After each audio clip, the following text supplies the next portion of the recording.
Since the dawn of the GAA in 1884, the telling of its stories have been just as important as the sports.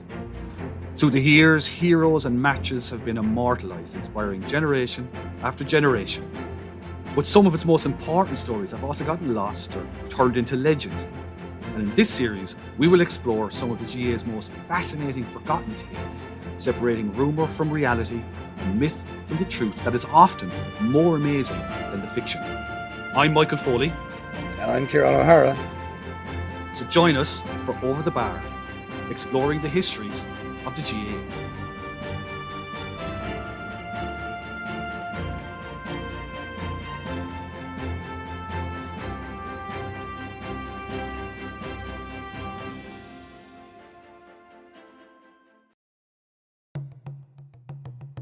Love GAA history?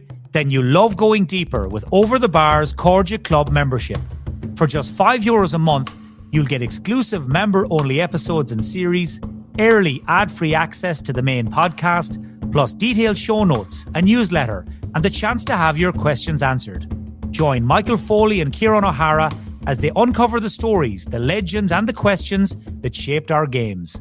Don't just listen, be part of the club. Join now at overthebar.club. Hello and welcome to the first edition of Over the Bar, the Gaelic Games History Podcast for a new year, Michael Foley. Yes, I know. My God, 2026. Did I ever think I'd actually live this long? It's just, in every way, it's a celebration. It's fantastic. Happy New Year to everybody. Thank you for coming back. If you're coming back for another episode, welcome. If this is your first spin on the merry-go-round with us. And Ciaran, we're finishing up. And if it is, can I just suggest that you go back to the 2 previous episodes? Yeah. It'll get you up to speed pretty quick, a bit quicker than just delving into this. But we're finishing up today, aren't we, Ciaran? This our epic trawl through how Offaly became a hurling superpower. And when last you joined us, listeners, we were on the cusp of the 1998 All-Ireland hurling final. A hurling final that Offaly would go into on the morning of, with Kilkenny being slightly favoured by the pundits, the bookies. I would have said, Mick, in any era, there's nothing better for Offaly people than being written off by everybody else. They just love that. Thing we've definitely learned from all this is that they thrive on being the underdog. And even if Kilkenny were shaky favourites, you could see that being built up into the roaring favourites. No one has given us a chance. But the one thing that might have even got them wondering about their prospects, and I tell you, if the rest of the country had known about this, I've no doubt that Kilkenny would have been a lot more firm favourites than they were going into the 98 final, was the condition of Brian Wheelahan on the morning of the All-Ireland hurling final, when his mother Mary came to Michael Bond, the Offaly manager, and said, Brian has been fighting a bug all week, but he's after waking up sick, flattened.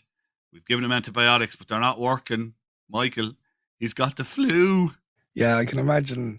Can you imagine Michael Bond's reaction to that? Like, of all the players to be potentially losing for an All-Ireland final against Kilkenny, the one you do not want to lose is Brian Whelan. Their last All-Ireland title, 1994, man of the match. Their greatest player, one of the greatest hurlers of all time. And, at this era, at this stage of their story, with the team just beginning to dwindle, beginning to decline, he's still imperious when he plays. So to lose him would have been absolutely unthinkable. Talking to Dennis Walsh for Hurling the Revolution Years, the book that we spoke about, particularly in episode 2, as the absolute text on 90s hurling, and a huge insight as well into the Offaly story. Michael Bond spoke to Dennis for that, and he remembered meeting Wheelahan that morning. He said he just looked like something the cat had brought in. But what are you going to do? Can you play? He's not going to say he can't play, and you're not going to not play him. So out he went into the sunshine of Croke Park that September afternoon, 1998. And no more than Offaly, it didn't start great for him. So he's marking Brian McAvoy, which people may recall Brian McAvoy, terrific wing forward for Kilkenny, particularly in this era in the early noughties and the late 90s. He had 3 points scored in the first 20 odd minutes. Charlie Carter had a goal scored for Kilkenny. They were 4 up, and Offaly were looking really, really ragged, and Whelan was, clearly out of sorts. But even an out of sorts Brian Whelan had set up a point and cleared the ball off the line. Well, no, a second goal would have completely killed the game, And that's one of that intervention on the line is outstanding. Like, it's one of my most vivid memories from that final.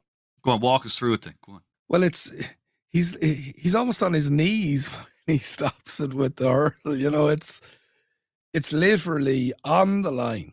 It's absolute. It's when you consider the condition the guy was in at that moment, and he's on, as you say, he's on his knees. Like, it's absolutely all or nothing at this point. But to get to half time, and interestingly at half time, Michael Bond has already recalled a move from the second game of the All-Ireland semi-final saga against Clare that we covered in the last episode, where he pulled Michael Duignan out of attack and went to wing back and sent Brian Whelan actually into the half-forward line. So this time, obviously, Whelan is in poor condition. So instead of the half-forward line, he goes to full forward. Now, it's not the entire winning of the game, but it's an enormous part of it. I mean, moving him there, while that has a huge effect, Offaly also kind of reconnect with all the stuff that's, made them great over the last 18 years from 1980. It's feeling very like Cregan in 94, like making the switches with the personnel you have. Yeah, very much to get yourself going. Very much so. Very Offaly, because again, as we reflected on in the last episode, their pick is so small. They have to make do with what they have. If they're greatest player of all time, no, your greatest player of all time, if he's sick, you're going to take a chance on him anyway. But it's still, you're not going to take him off. You're going to have to find some way to use him. And the Offaly team actually of that era, they had become very much comfortable making the switches themselves. I mean, Whelan would. I was about to say, like, where is Joe Erity supposed to play? Well, I mean, Whelan would have very much would have often, in a given game, would have switched himself in. Might have switched himself to cornerback if he got tired of wing back, or Johnny Pilkington might go to full forward for a while if he was exhausted from running midfield. This kind of stuff. They just did it, and then they'd switch back out again when they were ready to go. So, like, going to full forward, okay, Whelan wasn't entirely comfortable going to full forward for all sorts of reasons, but he went. And anyway, Offaly just take off. There's the hooking is there, the blocking is there, the first time hurling that they so adore, the ground hurling is there, and the on the edge razor sharp aggression as well as there. And Kilkenny respond, and suddenly we have a great All-Ireland final. A point from DJ Carey, about 5 or 6 minutes left. Offaly are ahead by 2. It just pulls Kilkenny that bit closer, and it's kind of like now that old push me pull you with Offaly back the years. Are they going to grab this game, or are they going to fade? Because we've seen both sides of it. But in All-Ireland finals, Ciaran, if one thing we've learned about Offaly in All-Ireland finals, 1981, 1994, what are they going to do when they see the finish line and there's an All-Ireland at stake? Well, they grab it. They absolutely grab it. And if you think back to 81, 6 points down with 6 minutes left, we've spoke about the 94 All-Ireland.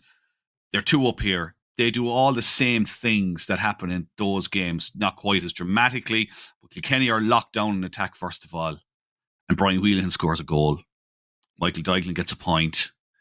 They hold Kilkenny scoreless for the last 7 minutes. They score 1-1 and they win an absolute epic by 6 points, 216 to 113. And Whelan, for his part, with a flu, and by the way, a torn hamstring as well by the end of the game, has scored 1-6. And for the second time, wins the Man of the Match award in an All-Ireland final. And as you can imagine, given the story that we told about 98, through the dramas with Babs as manager leaving, with Michael Bond coming in, with the chaos around the Clare game and the match that was called up early and all the rest of it and all the doubt that was around them. By this stage of the year, they had thousands of people come to see them training. And now they've come to Croke Park. And again, people are kind of, it's the dwindling now of a great team. And people know it, of a great generation of players. But they have rolled it all back for at least one more day. And they've won an incredible All-Ireland. And Michael Bond, probably the most inauspicious managerial appointment of 1998, has done everything you would need with this group to let them home.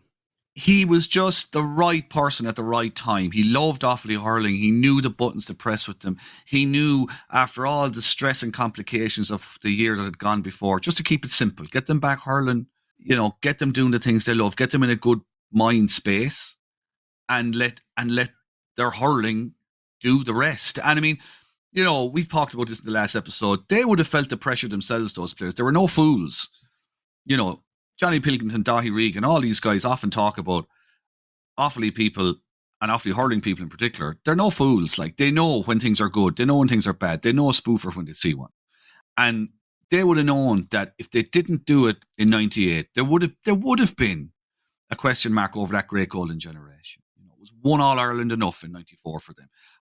They won two, and they beat Kilkenny, the team that, was their measure for all of this time since the Leinster title, the historic Leinster title in 1980. So, I mean, in every which way, it's like the joining of a circle at the very end. And that, Michael Bond was just perfect. And he said, he's after the game, he said, I didn't do anything, really. He said the team was there all along. It just needed coaxing out of its shell again, and building up again. And that was the theme of the whole evening, kind of Offaly just unleashing the best of themselves right when it mattered, They and Clare, in this most revolutionary decade, are the two standout teams. Like, they're two-time winners. Yes. Yeah. In a tumultuous decade. Yeah. Of 6 different champions. They're the ones that win twice, which is, as you say, it marks them out. It marks them out. And it marks out that great generation of Offaly players in a way that, you can never be sure that it'll happen for any really special generation of players, but you hope it does. And it did for that Offaly team. But, that other part of their personality shines through as well. So, I mean, as is traditional, the RT cameras are at the banquet that night. And, we've talked through the whole Babs controversy, and Babs describing him as a sheep in a heap. And Johnny Pilkington, their great centre fielder, coming out in the papers following day and swiping back. And it all ends up with Babs walking away. And in the run-up to the All-Ireland final, Johnny has already been kind of walking back some of the stuff he said, certainly the sentiment of it, that this is stuff that should have been done behind closed doors. And, and again, I go back, I just think it's just a group of incredibly motivated, driven people, and Babs being an incredibly motivated, driven manager, hitting each other. But anyway, RT cameras are there, and the question is asked of him by Marty Morrissey of Johnny. He laid out an imaginary scenario where Babs walks through the doors of the function room and looks for Johnny Pilkington. What would you say to him? Johnny is asked. And Johnny smiles and he says to Marty, the only thing you could say, he says, is that we're not a bad old flock after all. Johnny gets the last word. What can you say? Isn't it an awful pity that Babs didn't pop down that day? What? I mean, it would have been quite a scene. But you kind of think, that's it, right? That's it. But yeah, but it's not quite it, is it? I can remember them being involved in more memorable games after that. Well, if you look back at the 90s, you could probably pick out a bunch of games that Offaly were involved in that were the greatest stuff. Like the 95 Leinster final is one of the greatest games of the decade. The third game against Clare was one of the great games of the decade. The 98 All-Ireland final is a great game. That's just 3 off the top of my head. There are more. They are, I think as Dennis Walsh who said, put it, they're the yeast in these classic games, They make it rise, just the way they are, their attitude, the way they want to play, the way they want to hurl, and the storylines they bring into it, But the team by 99, when they come back to defend the title, is aging. When you look at the team that gets the All-Ireland semi-final against Cork that year, 7 of them won All-Ireland minor titles in the 80s, and 2 more were already senior hurlers. They were over age, Martin Hannamy and Joe Dooley. So it's an aging team. A couple of players are coming through, but Ciaran, we're starting to see now the degeneration, I suppose we should call it, the kind of just the lack of preparation for what happens after this golden generation. It's starting to just nibble a little bit at the team. So, for example, if you look back through the 1990s, colleges hurling, no Offaly team makes a Leinster colleges final in the 90s, having won 3 Leinsters and an All-Ireland in the 80s. Johnny Pilkington, that we've mentioned so often in these episodes, he played in 86 with the breakthrough minor All-Ireland, when 14 of that team had won a Schools All-Ireland medal that year, either with Burke Community School or Banagher Vocational School. Like, they had completely fallen off the map in the 90s. No Leinster, no All-Ireland minor title in the 90s. Kilkenny won every single Leinster minor title in the 90s. And by the way, have added 16 more since in the 21st century. Offaly were working off of 2 Leinster under-21 titles in 91 and 92, both of which lost All-Ireland finals. So it's just, in a small county, as you laid out in episode 1, it's a small county. You've got to have everything working right to get the best out of the little pick you have, and clearly things are not working right. In 99, they get to that All-Ireland semi-final, but they're just not, they're not on it the way they were. Michael Bond does the physical training. It's not like Johnny Murray under Babs Keating or Derry O'Donovan in particular under Eamon Cregan, who got them really, really fit, whether they liked it or not. And that was the foundation. They didn't have that. They lost by 10 points to Kilkenny in 99. Brilliant game against Cork, but they lose 19 points to 16, and it does feel like the end of an era at that point.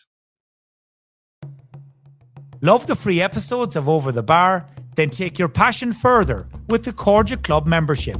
For €5 a month, you'll unlock bonus series and member-only shows, hear the podcast first and ad-free, and get behind-the-scenes access through detailed notes, a newsletter, and Q&As. It's the ultimate GAA history experience, curated by Michael Foley and Ciaran O'Hara just for you. Upgrade your listening, support the show. Join today at overthebar.club. But again, society is changing. So one of the things that we've seen as a constant through the up cycle is the contribution of initially the Presentation College, then St. Brendan's. An awful lot of that was to do with vocations, as in they had brothers who were contributing to that, who were volunteering their time to the GAA, but didn't have the same call on their time that others might. They didn't have families. They didn't have other responsibilities beyond being teachers, perhaps responsibilities within their order, but they had crucially the time to be working with teams. That era is coming to an end. Brother Dennis retires in 1997, I think. So we're getting to the point now where it's lay teachers largely involved in the schools, and that's pretty typical of a decline in the orders in education generally. Yeah. We're also coming into the age of the Celtic Tiger, which you would have thought would benefit in that you'd have thought more families moving back in the way that they had in the 50s and 60s, or the 60s in particular. But what's also happening is families are getting smaller. There isn't going to be 3 brothers coming out of every household in the Burr area who are of an inter-county standard. No more Wheelahans and Pilkingtons and Dooleys down in Kennedy. Yeah. So, there's a change coming to society as well. And the other thing and you've mentioned it, like Kilkenny won all these minor titles. That's no more an example of everybody else's decline than it is an example of the birth of probably the greatest, most dominant hurling team of all time. Exactly. And even and in another province again, like Tipperary are going well in this era. Clare have established a platform now that they haven't dropped down off of since. They're contenders now. But also you have Cork in the noughties start to get their act together. Now there is one last great hurrah. Like when we look back now, particularly, in the 21st century, when you're looking at the Offaly story, 26 odd years into it, you kind of think, oh God, Offaly just fell off a cliff. It didn't quite go that way. And they had particularly one great day in 2000 when they came back. Again, they got a fair old hammering from Kilkenny in Leinster final, but made another All-Ireland semi-final against Cork. And this time they were complete underdogs. But they pulled out an amazing performance. Like, everybody's a bit bemused after it. Even the management, everybody's a bit like, whoa, where'd that come from? But like, it's up there with their greatest days, because it's the first time they've beaten Cork in championship. Johnny Dooley is talking about it afterwards as maybe the greatest day. And, just the character and the heart of them to drag this performance out. But they lose then to Kilkenny, who are, by the way, coming off the back of losing 2 All-Ireland finals. A bit like Cork in 1984, coming off the back, losing 2. Offaly hit that old traditional team who just cannot countenance losing 3 finals in a row. And a lot of the players would have said after us that on the day in 2000 in that All-Ireland final, hunger was the thing. Like Offaly lose by 13 points. And again, it speaks to that Offaly psyche that we talked about in the last episode. It's not necessarily that they're going out every year, and if they don't win, it's going to dog them through the winter. It just doesn't work that way. So they lose it, and now there is a sense of finality. All right, the banquet is very telling. It's not a funereal atmosphere. If anything, it's a celebration of this incredible era, this incredible decade that they've had with this team. And it does start to dwindle off in the early noughties. But it's funny that you mentioned 2000, because something else that was significant in 2000 was the GAA in a very grandiose manner named their teams of the millennium. Absolutely, yes. Which, were really only their teams of 116 years. I didn't see Cuchulainn under consideration or, any hurlers from the early part of the particular millennium. Pre-planters. But I mean, it's inconceivable that at the point we started this Offaly story in 1955, that when the GAA are naming their team of the millennium, that one of the nailed-on players in it will be an Offaly player. Brian Whelan. Who else? And no argument, by the way. Paddy Downey, the Irish Times correspondent for so many decades, would have seen a lot of contenders for that wing-back slot, and he had no hesitation in putting Brian Whelan in there. It reminded me actually of I found it there earlier, Pacho, his dad, great trainer. We've mentioned him in dispatches on the way through this series. Missed out on a Leinster medal in 1980, having hurled so many years for Offaly. But in the course of the celebrations, we're kind of, a lot of fellas were almost commiserating with him for missing out. But Brian was nearby at this whatever conversation he was having, and he just kind of patted Brian on the head and said, "See this fella here, he will win it all." And I mean, to imagine Offaly winning it all, first of all, and then imagining this kid. But then to even go forward, like you just said, and expand it to, this is one of the greatest 15 hurlers of all time coming from Offaly. It's a tribute to everything that we've learned about Offaly. That number one, they produce great individual hurlers. Number two, they have the resolve and the determination, the conviction to, if they get it right, to absolutely reach far beyond what their natural ambitions should allow. And they're an example. And it's why they're an example to so many teams in hurling and football over the decades as to what is possible. At some point, it's going to come around that there's going to be a 150th anniversary team for the GAA. And as I mentioned, we've had one of the greatest teams come in the aftermath in Kilkenny. But I can't imagine any world where Brian Whelan isn't still in the selection. If I doubt if I'll be involved in any selection committee for that, but if I was, I'd be going to the barricades on Whelan. I've not seen a wing back or a player. Well, no, I have seen players with his presence, but you're talking Henry Shefflin sort of level presence and influence on an entire team. But just as a technician, as a hurler, he's a wing back. He's a wing back beyond compare. But they push on, as I say, Ciaran. Like they hang in there. There are issues, of their time. There's a player welfare issue. Even in 2000, there was hassle with Borough players nearly walked away over Borough got suspended over a fixture issue within Offaly.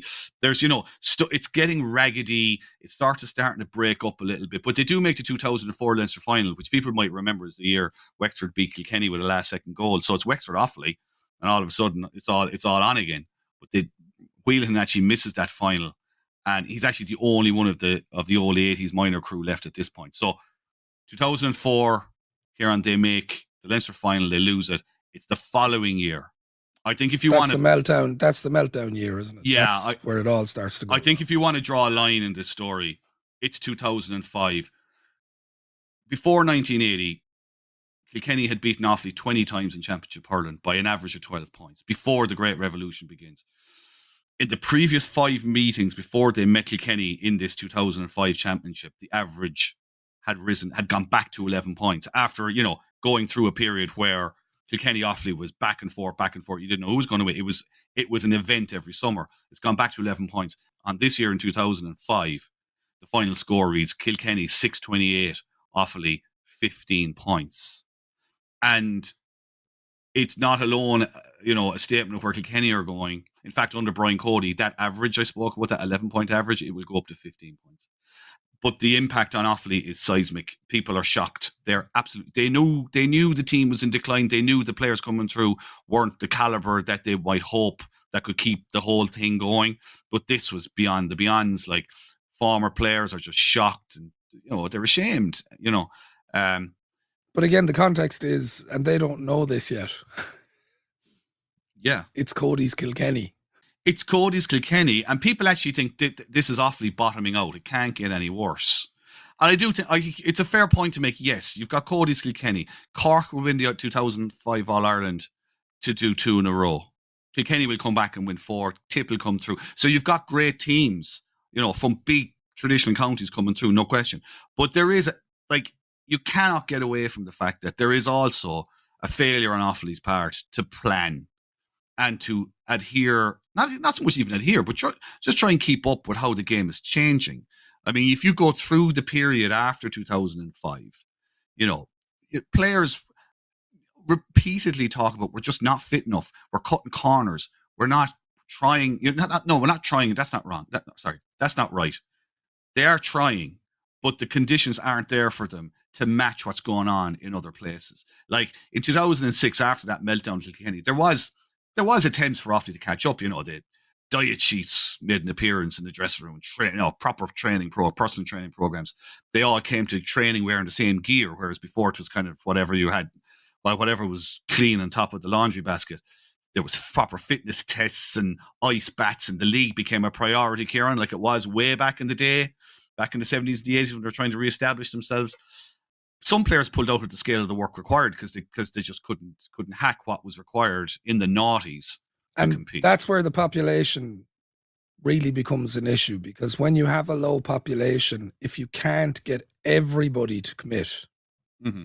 and it's probably more obvious in hurling, if you can't get everyone to commit, you're losing some of your best technicians in the process. Yes, absolutely. So the fitness is one side to it, but if you want to compete as a hurler, you have to be a technician. Yeah, and you also, this is an era when the GA is changing and how players look upon things is changing.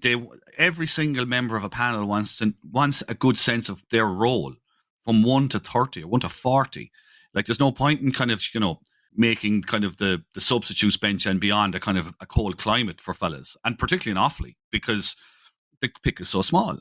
And Offaly are just very, very slow to kind of put in the kind of development squad type stuff, that the coaching and infrastructure, the games infrastructure kind of falls to pieces. And you start to see these incredible collapses that you haven't seen from Offaly, or you haven't known.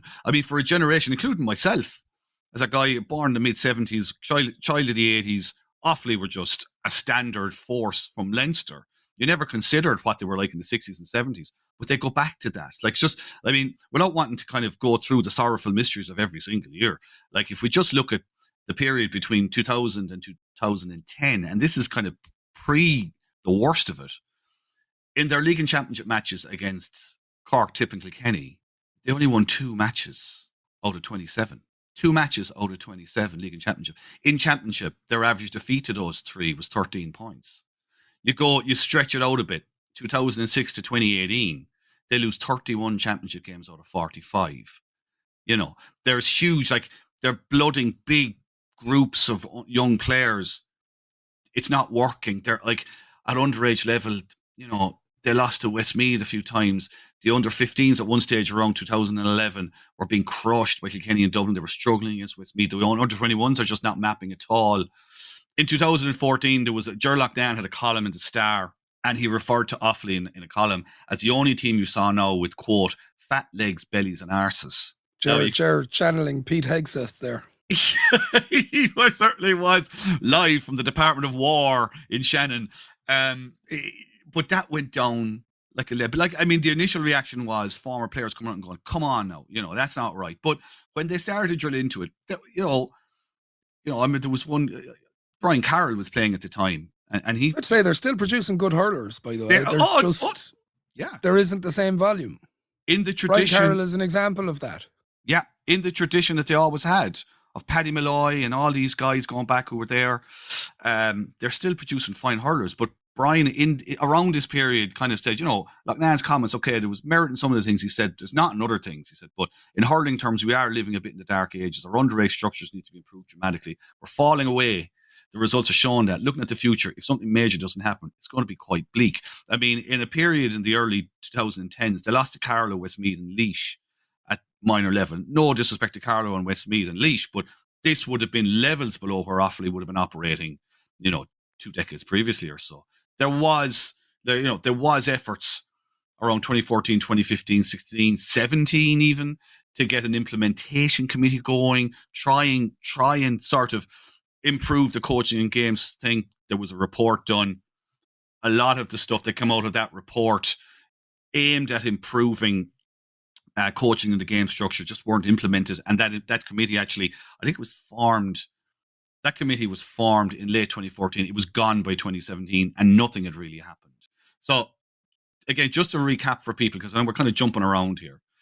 If you take it from 2005, 31-point loss to Kilkenny. In 2014, 26-point loss to Kilkenny. Nothing has changed. 2015. That was the first live game on Sky. Of which you would have been pulling the strings for, right? Well, I'd have been involved. Don't be putting yourself. You were producing, right? You were producing that show. Yeah, but in advance of it, I do recall going to do a package in Burr down at the community school, and this is story territory, and just the mood you encountered was, we're at a low ebb here. We'd really prefer if this wasn't getting the attention it is, which is completely beyond their control. So, with all the obsession at the time, and there was about what will the English think of hurling, and this was the first day. Are they going to have the touch screens? How's Jamesy O'Connor going to work the graphics and all that? I remember doing it. I remember the piece I did that weekend, the live article I did that weekend on the Saturday, was watching Jamesy on Sky, not the match. Because it was kind of a double edge on that. Number one, it was, as you say, all the attention was on this particular game, and by extension, what's going on with Offaly. But also, most of the attention was on the graphics and the stuff around it. Why? Because there was never any doubt who was going to win the match. So, it was a kind of a double edge, a double whammy for Offaly, really. That was 26 points in 2014. A year later, in 2015, they lose to Laois in the Leinster Championship for the first time since 1972. 2016, Westmeath beat them by 14 points. You roll on a couple more years to 2018 when they lose all 4 group games in the Leinster Hurling Championship, and they drop into the Joe McDonagh, and they go down to Christy Ring then when they lose all 4 games at that level in 2019. And, if you look over that 2018-2019 period, league and championship, they only win 3 games out of 19. So, I mean, if they thought they'd bottomed out in 2005, it actually takes 14 more years, really. Love GEA history? Then you love going deeper with Over the Bar's Cordia Club membership. For just €5 a month, you'll get exclusive member-only episodes and series, early ad-free access to the main podcast, plus detailed show notes, a newsletter, and the chance to have your questions answered. Join Michael Foley and Ciaran O'Hara as they uncover the stories, the legends, and the questions that shaped our games. Don't just listen, be part of the club. Join now at overthebar.club. But it's funny, at that time, a lot of the conversation within the teams that do make it up from the Joe McDonagh Cup, and I mean, when they went down, it was, they'll be straight back up. Like, nobody's contemplating that Offaly would fall to the level below that. Nobody. And all the conversation was around the yo-yo element of the Joe McDonagh Cup winners, that they weren't getting enough time to develop themselves as teams within the Leinster Championship. And I always felt at that time that it was kind of an absolution by the Leinster Council of development of hurling in Leinster, because they were, by allowing Galway to come in and Antrim to come in, they were reducing the opportunity for their own counties to compete at a higher level and learn to play at that level. Absolutely, that is true. But I think equally, hurling is such a delicate ecosystem that you can look at it on provincial terms, and you can make that argument for sure. But really, hurling, it's so delicate that you can't just look at it in those terms. I think you have to look at Galway and Antrim as well and say, well, what's happening with them? We have to look after them as much as we have to look after Offaly. And Offaly, that's why I keep coming back to. I completely agree with your point about the population situation, the decline, I suppose, of the orders, driving hurling, coaching, and so on. But there is an institutional administrative failure here as well. How much of that, I wonder, is because it's a lot of the same people that were involved prior to that. Like Andy Gallagher is still involved in the county board. He only steps down from the county board in 2014. How much of that is an intransigence on their part that they don't modernise effectively? Yeah, I mean, we're not. You mentioned Andy Gallagher there. We're not, hanging Andy Gallagher nobody's out questioning to dry his here. service. Yeah, no question about that. No one's questioning that. But if you look across, the administrators that are there, they're there a long time, and they don't move on. And even when they eventually move on, they don't really want to move on. And when you actually look at, people might go, well, what were the former players doing? The amount of players from the 80s and 90s who stay involved in development squads, minor teams who go nowhere, under 21 teams, senior managements, and take all the flack. I mean, I didn't do a list of who would have been involved from, we'll say, the 1980s. Yeah, that's another point. How destabilising are all the managerial changes? Because there are a lot. Yeah, it's a fair point. Now, like they've had 14 managers since Pat Fleury in 2000. And a lot of them are, as you can imagine from that number, a lot of them are 1 year, 2 years. Now, you could argue that is destabilizing. And you talk to former players. And I did, for the purposes of this podcast, I did speak to a former player or two, just to get a sense, first of all, of where they feel Offaly are now, but also the sense of what it was like going through those years. And the thing you got back a lot was for a lot of the backroom staffs and the managers themselves, these setups were not attractive to go into. You had clubs. Shinrone 1 year just didn't send anybody in. So it did have a destabilizing effect in that sense. But equally, like when you look back over the time when they were winning, they're all going to start with a new panel each time as well. This is the other thing. So you're never settling on a generation that you're developing. True. But equally, and that's probably more so when you're not winning. What I was going to say was, like, when you go back through the 90s, I mean, they would run through managers as well. But they were winning. They were winning plenty of stuff.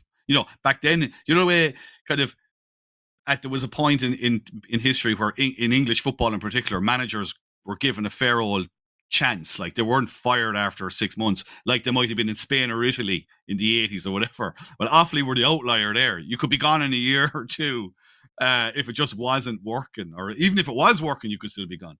But yeah, like you're starting from scratch all the time. So that's not helping either. But you get to the end of 2019, and you said there, like, teams get stuck in the McDonagh in the ring. Like, they don't get back to the Leinster Championship until last year. It's 20. I worked on 2 Joe McDonagh Cup finals that they played in. Yeah. And in the first, you would have been saying, this is the year now they're going to come back up, and Carlow beat them. That's right.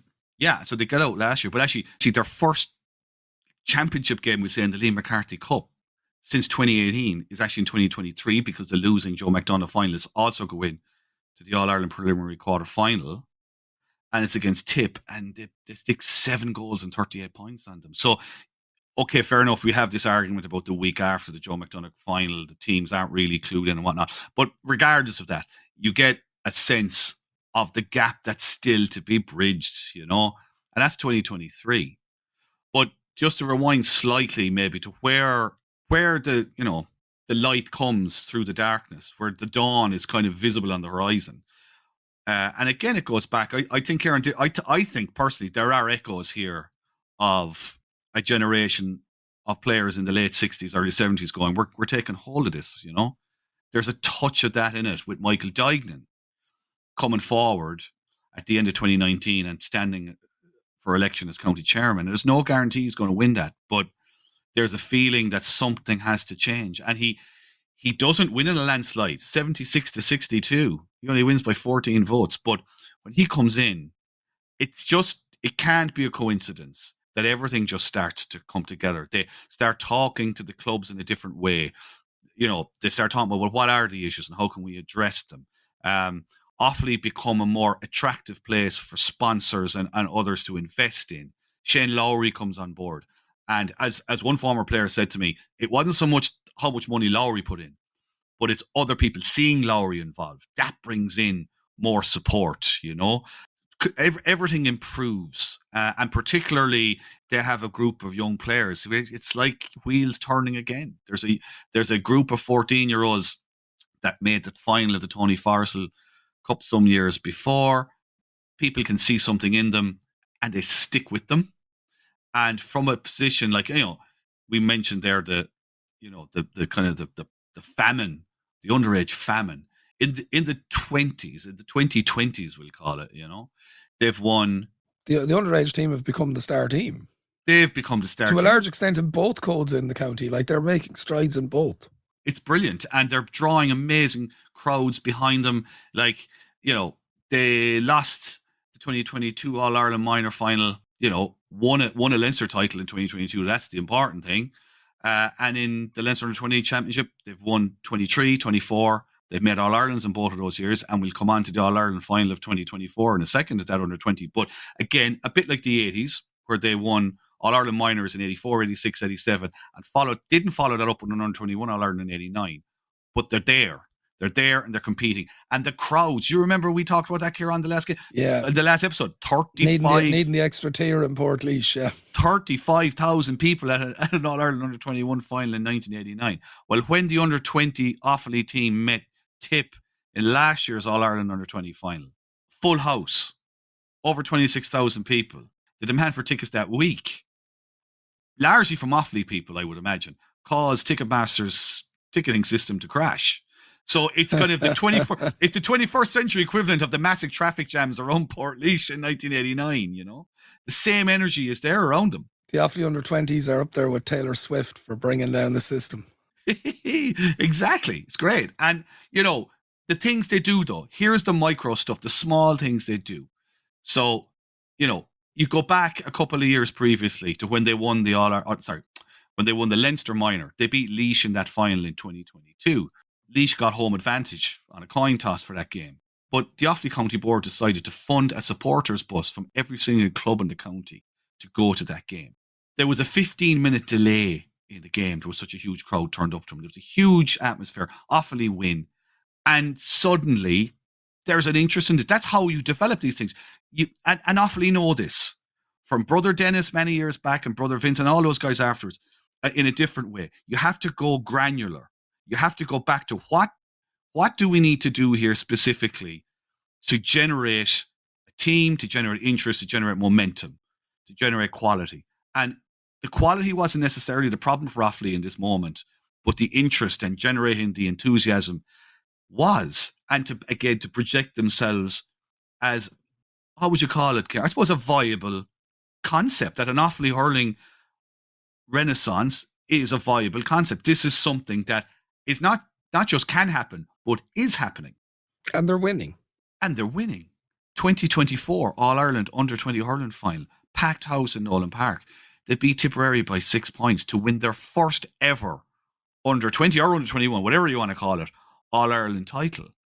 And that is, if it happened in the 80s, they would have been, it would have been heralded as a major moment.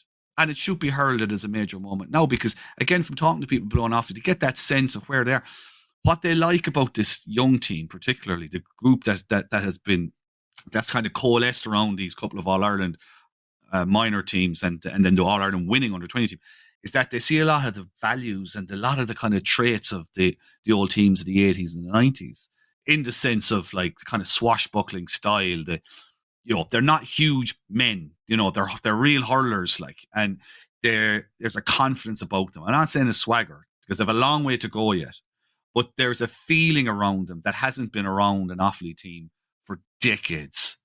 And, you have Shane Lowry. I mean, he, through Twitter last year after they won, he just said, proud of these lads, along with Leo O'Connor, by the way, who's done a brilliant job. Limerick man come in to coach an Offaly underage team. Along with Leo O'Connor and Michael Diglan, they all deserve this. I am often homesick, Lowry wrote, when on the road, but today I really am. And I'd say he echoed the emotions of an entire Offaly nation, some of those who were lucky enough to be there, but that feeling, that swell of like, there's something happening here, and I want to be part of it. I want to touch it. I want to be involved in it. I want to, I want to experience it. I want to march behind that banner again, And that would seem to be a good place for us to stop our Offaly journey, because we've seen them come from obscurity, rise to the summit, return to obscurity, probably greater obscurity. Like when you consider, we discussed way back in episode 1 that their record in the Leinster Senior Hurling Championship was unbroken. And with the new structures, it was broken. So they had a long way to come back this time. And you do get a sense that they are on an upward trajectory again. We won't deign to guess where that might take them. Well, I'll tell you this much. You'd be a very silly man to bet against them. Well, I tell you this much, Ciaran. What they have now, and I suppose they had it to a degree in the mid-80s as well, when that great team of Wheelahans and Pilkingtons and Dignan and Dahirig and all the rest of the Troy, John Troy came through. What they have now is they have a long tradition. Like they had a tradition of sorts in the 80s that they could look back only a few years and say, well, back then when they got to the 1990 All-Ireland semi-final against Galway, Michael Dignan was talking about, well, it would be good to win this just to establish a platform for the 90s. That's the way he was looking at it. The guys who were coming up through the years, through the noughties and into the 10s and the 20s, were very aware of the tradition that they were not able to uphold that was set by the 90s guys. This group that are there now, they've been reared on, like, it's what is it, 30 years? What was it? Yeah, 30 years since 95. It's 31 years since 94. It's whatever. My maths are terrible, Ciaran. Whatever. It's not 30 years. We're in 2026 now. Whatever. It's way back. Like, this stuff is ancient now to these kids. Critically. They believe. I think they believe, but I think one of the critical things, and I would say this, is all of Offaly's greatest successes as a hurling county have come during the television age. So this generation can see it if they want to. Absolutely. Brilliant point. Yes, they can see it. They know what it looks like. They know what success looks like. And they believe it can happen. And the older ones, the older generations who've lived through it, they've seen this before as well. I mean, you talk to guys now, they're going to, well, might take 5 years, maybe 10, maybe I won't take 10, might take 5 years, but they fully believe now that at some point in the next decade, they will be back to close to where they were at some point in the 80s and 90s as contenders. We're not saying they're going to go out and, as you said, go out and win loads of All-Irelands and, trample all over Kilkenny's dreams again, but they're going to be relevant. And from where Offaly were, Ciaran, when we started out the story and you were telling that story about them in the 50s and the 60s, relevance is everything. Because if Offaly are relevant, then they're dangerous. Love the free episodes of Over the Bar? Then take your passion further with the Cordia Club membership. For €5 a month, you'll unlock bonus series and member-only shows, hear the podcast first and ad-free, and get behind-the-scenes access through detailed notes, a newsletter, and Q&As. It's the ultimate GEA history experience, curated by Michael Foley and Ciaran O'Hara just for you. Upgrade your listening, support the show. Join today at overthebar.club. And if you would like us to tell more stories that are relevant, and you've enjoyed this, our first 3-part miniseries, we've had a couple of miniseries so far, but this is our first 3-parter. If you've got some suggestions, why don't you pop it in the comments here on the feed? We'll certainly consider any ideas. So, interact. And while you're there, make it your New Year's resolution. Just above it, you can give us a rating out of 5 generally on these podcast players. And there's a little share symbol if you fancy passing it on to somebody else. You should do all of that. Make it your Because New that Year's helps resolution. That helps us tell our story. So, Mick, thanks for that. You've had to do an awful lot of the heavy lifting No. on this particular series. I got away there with just, a little bit of research on the 1890s, the 1950s, the 1960s. You just got to watch all the video footage back. I know, it was easy peasy, lemon squeezy. Not at all. My God. I mean, a bit, like that. You're a bit like the hurling selectors for the team of the Millennium. You had to go back through the medieval times, back to Cuchulainn to see if there were any contenders before they picked Brian Whelan. I just had to, as you said, watch a load of YouTube footage. It's grand. No bother. Now I'm off to sleep for a fortnight. I'll maybe you might get somebody else in for the next episode.